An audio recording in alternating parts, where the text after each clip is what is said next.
Hi అండి, నేనైతే ఈరోజు తులసమ్మకు దీపం ముట్టిస్తున్నాను. 360 ఒత్తులు మనము తులసి చెట్టు కాడ దీపం ముట్టిస్తే చాలా మంచిది. అందుకని ప్రతి ఒక్కరు మనము ఈ పూజ చేసుకోవచ్చు.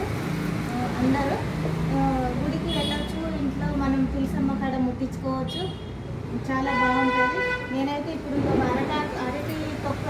అరటి డొప్పలు తెచ్చాను. ఈ అరటి డొప్పలలో చిన్న చిన్న కట్ చేసి నేను ఇలా ఏర్పాటు చేసుకున్నాను.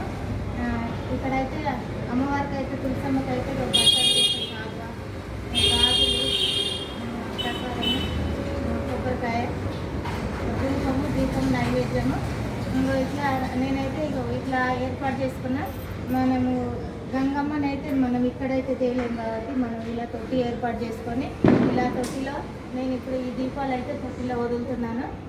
ఇది నా పూజ.